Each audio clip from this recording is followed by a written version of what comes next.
Sabe, tem uma cena na Bíblia que é simplesmente impressionante. Imagina só, centenas de pessoas, doentes, desesperadas por uma cura, e cada uma delas sendo curada com um simples toque. Isso aconteceu mesmo, e nos faz perguntar, o poder estava no toque em si ou em algo muito, muito mais profundo? É isso que a gente vai explorar agora.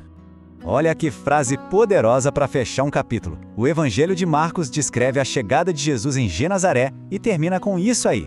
Tenta visualizar a cena. Não era uma cura aqui e outra ali. Era uma onda de restauração. Cada pessoa que seja com fé ou puro desespero estendia a mão, encontrava cura. Era um poder incrível em ação. E é aqui que a gente precisa parar para pensar. O que de fato estava acontecendo ali? Era o tecido da roupa de Jesus que tinha algum poder mágico?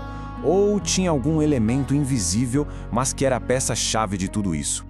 Pra gente começar a entender essa história, primeiro a gente precisa voltar no tempo e reconstruir a cena, sentir a atmosfera e a urgência daquele momento em Genezaré, do jeitinho que as fontes nos contam.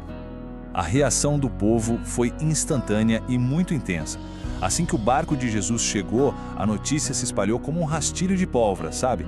As pessoas não só iam até ele, elas corriam carregando seus parentes, seus amigos em leitos, numa busca desesperada coletiva por um pingo de esperança.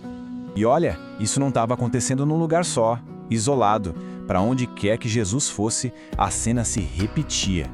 Ele se tornava o centro, o ponto de referência para todo mundo que estava sofrendo, que se sentia abandonado. E como Santo Agostinho bem lembrou, essa busca desesperada não é nada estranha, né? É um desejo que todo ser humano tem.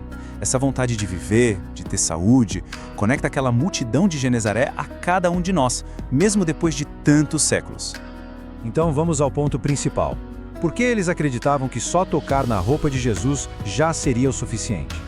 A resposta para isso, curiosamente, não está nessa cena, mas em outra que tinha acontecido um pouquinho antes. Tudo indica que a multidão aprendeu com um exemplo de uma mulher. A história da cura dela, depois de 12 longos anos de sofrimento, só por ter tocado na roupa de Cristo, essa história deve ter se espalhado com uma velocidade incrível, criando um exemplo poderoso na cabeça das pessoas. Agora, olha que interessante essa comparação. A ação era a mesma, certo? Tocar na veste. Mas a motivação? Aí tá a grande diferença. A fé daquela mulher era algo profundo, pessoal. Foi essa fé que ativou a cura. A multidão estava seguindo o exemplo dela. Mas a grande questão que fica é, será que cada toque ali carregava a mesma fé intensa? E é isso que nos leva ao ensinamento mais importante dessa passagem toda. O toque, o ato físico, não era um amuleto da sorte, não era mágica, era na verdade um símbolo de algo muito, muito maior. As fontes deixam bem claro o que é a chave de tudo. O verdadeiro sinônimo de cura não é o toque, é a fé, é a qualidade do contato interior, sabe? Um encontro sincero de verdade com Cristo. É isso que abre a porta para a cura acontecer. E essa fé não é uma coisa passiva de ficar parado esperando. Citando o apóstolo Tiago, a reflexão nos lembra que a fé de verdade aparece em ações, em obras. E ali, naquela praia, a obra era o ato de se mover, de carregar os doentes, de estender a mão para tocar. Eram ações que nasciam da fé. E o mais legal é que essa fé podia ser colocada em prática em qualquer lugar. Isso nos mostra outra coisa fundamental.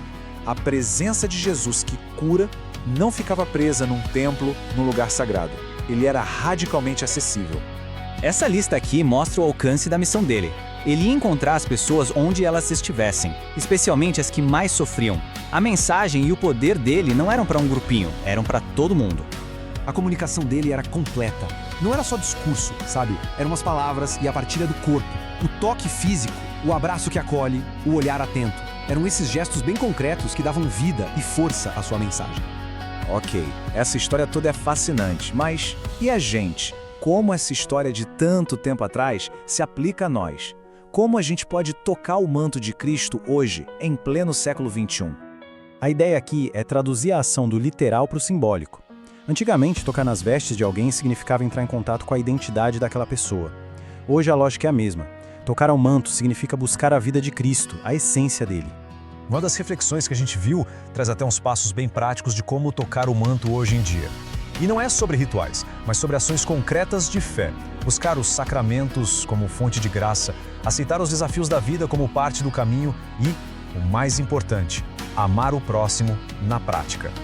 E aqui a gente chega na aplicação final. Talvez a maior doença que a gente precise curar hoje seja essa tal de doença do desamor.